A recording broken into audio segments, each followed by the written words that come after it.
James, difficult day with two players announcing they're stepping away from football. How do you handle that in the locker room and just among the staff? Yeah,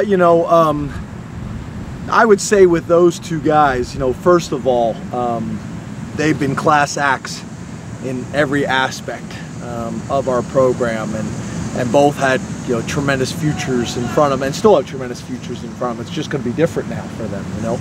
I think they're going to continue to be very involved in the program. I think one of the things that's challenging sometimes, and I think you kind of read it in both of their quotes a little bit, is sometimes guys have long-term things that they're dealing with.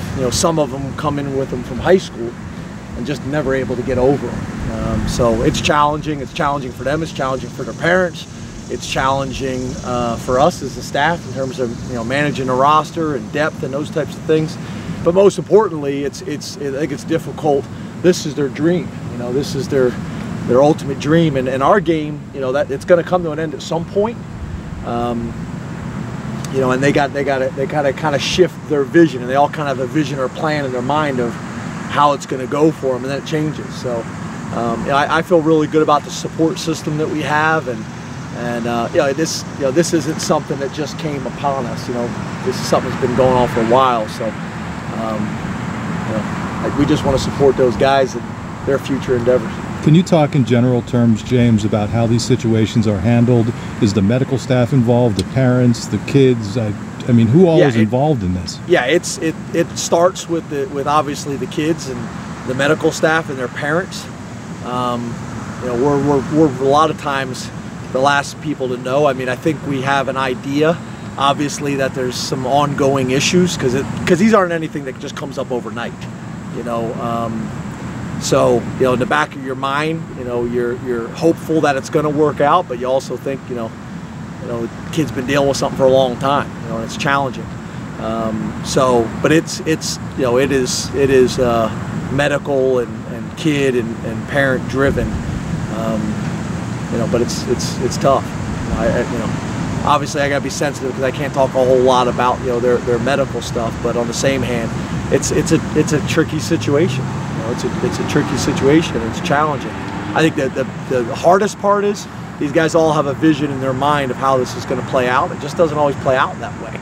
I would make the argument in some ways. I remember talking to a couple lettermen, former players here, and they went through similar experiences, and it said in some ways it's a blessing because at some point your career is going to come to an end and you got to switch gears at that time. And for these guys, they're able to get started on a little bit earlier sometimes, so it's no one situation is the same. They're all different.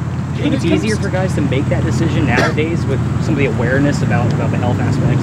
I don't think so. I think guys still want to play until they can't play anymore. I think when the NCAA, I don't know how many years ago they created this. I think it was maybe 15 years ago or so. It was one of the better things that they did, the medical scholarship. But I don't see any of that. We're kind of having a strange year, to be honest with you. Some that came in, and some that have been dealing with things for a number of years. So it's just kind of a strange year, to be honest with you. In my 23 years, I've never been a part of something. You said before that you were happy with the defensive end depth. Do you still feel the same way in spite of the retirement? And have any of other guys besides Sharif Miller kind of separated themselves? Yeah, I mean, obviously we'd love to have Buck. I mean, he's been a very productive player, and all those types of things, and a great teammate. He's been an unbelievable teammate. But again, it's not like this kind of just came out of nowhere. So it's not like it was a shock for us. We knew it was kind of a challenge, for the last couple of years. So, but no, I think Sharif and Etor are doing a really good job. Shane's doing. I think we got a lot of depth there. Etor, Shane, Sharif, obviously. Shaka, as you know, brings an element, to our package. Daniel Joseph's had a really good camp. So I still feel good about our group. We'd love to have Buck, but. James, what are those conversations like when they come in and sit down with you? I mean, not in specific terms, but in general. And are they, how hard are they? Yeah, to be honest with you, they're hard, because they're coming to me and it's the finality of it, but it's not a hard conversation, you know, in terms of what to do, because like I said, when they come to me, it's already pretty much done.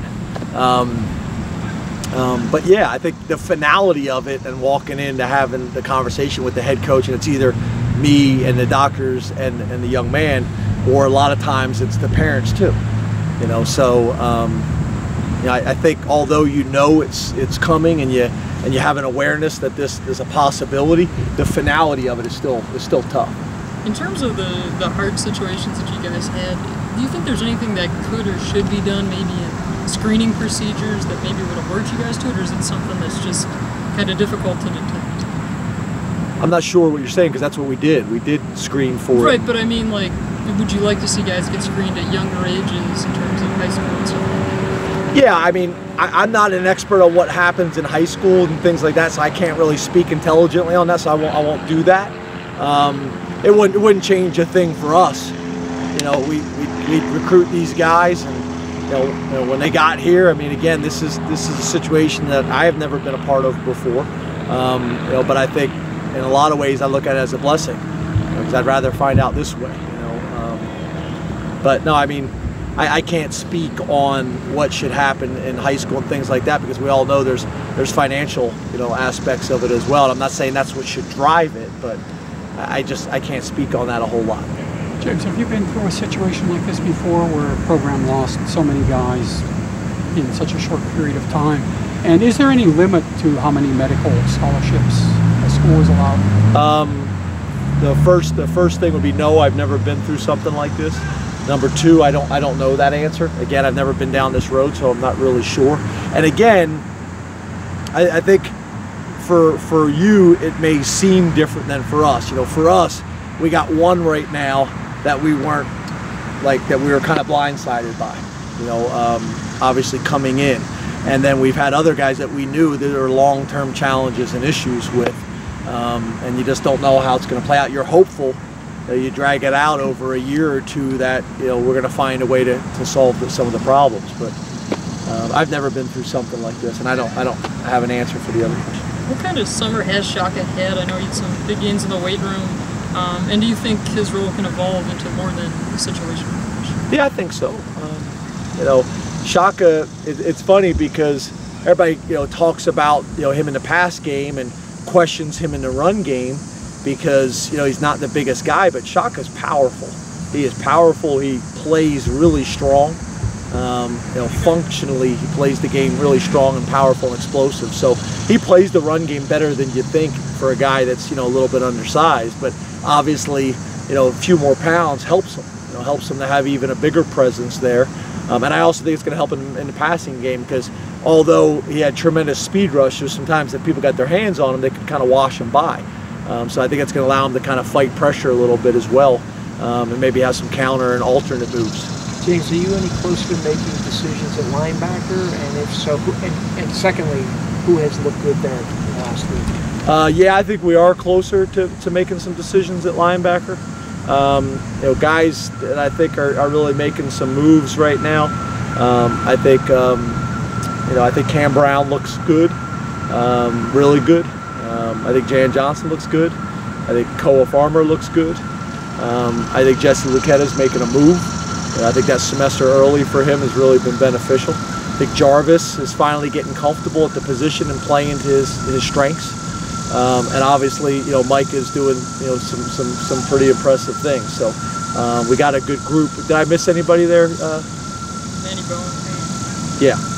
You know, Manny, it's not like coming on or any of those types of things. We all know that he can play. You know, so that really doesn't fall into this conversation. But yeah, huh? Oh, and Ellis, yeah, Ellis is doing some really good things inside. You know, Ellis is different than a lot of those guys, because this is the position he's played naturally for so many years. So his instincts and, you know, techniques and fundamentals are really strong. So I think we got a good group. You know, we just got to get them to mature and gain as much experience early on as we can.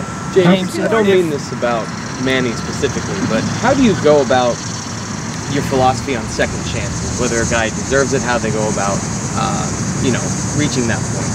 Well, I think there's a lot of things that factor into it, and I don't even know if it's necessarily second chances. I think at the end of the day, it comes down to, you're trying in life to create as many win-win situations as you can. And is this the right thing for Manny? Is this the right thing for Penn State? Is this the right thing for our locker room? Is this the right thing for our program? So you're trying to kind of factor all those things. A guy who's, 6 months away from graduating, I think that factors in a little bit different. There's so many factors that go into it. Have they had a couple issues in a certain area, or are they having issues all over the place?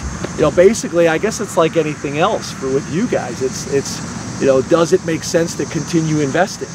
Do we feel like there can be a happy ending to this story? And if you feel like there can be a happy ending to the story, then that's what we're trying to do. We're trying to make sure that these guys leave as educated men and prepared for life. And like I said, but it's also got to be the right thing for Penn State. It's also got to be the right thing for our football program. It's also got to be the right thing, for our players and our team.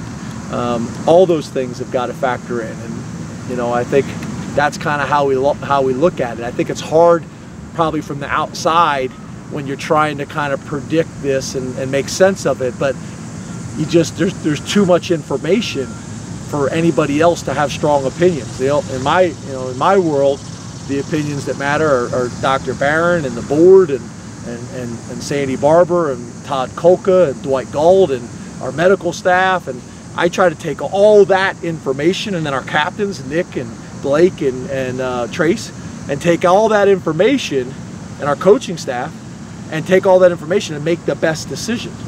And that's where I get frustrated sometimes. I know you guys are paid to have opinions. I get that, but to me, it's hard to have a strong opinion unless you have all the information. So this isn't the NFL. This is about helping kids and preparing young men. I probably should say young men to be successful in life, and that's what we're trying to do. James, your thoughts on Ohio State? Linebackers will start week 1. Say that again. If Manny is one of your 3 best linebackers, will he start week 1? Yeah, I don't really necessarily want to have this conversation right now before we talk to the players, but no, he will not.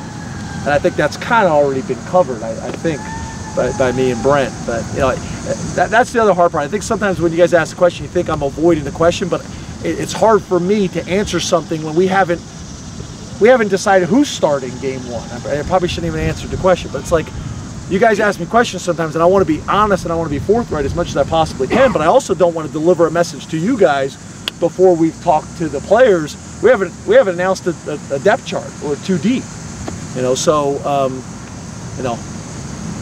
it's a tough spot, because I don't want to feel like I'm avoiding your question, but I also don't want our players to watch the news tonight and hear something from what I said here rather than to them. So. James, first Ohio State, now Maryland's going through an investigation. Your thoughts on that and its effects on the Big Ten? Yeah, I think, for us, I think you guys know I always want to be aware of what's going on, in our community, and what's going on in our conference, and what's going on nationally, so we can learn from those things. I'm not a judgmental person. I want to take experiences and learn from it once again, because I don't have all the information.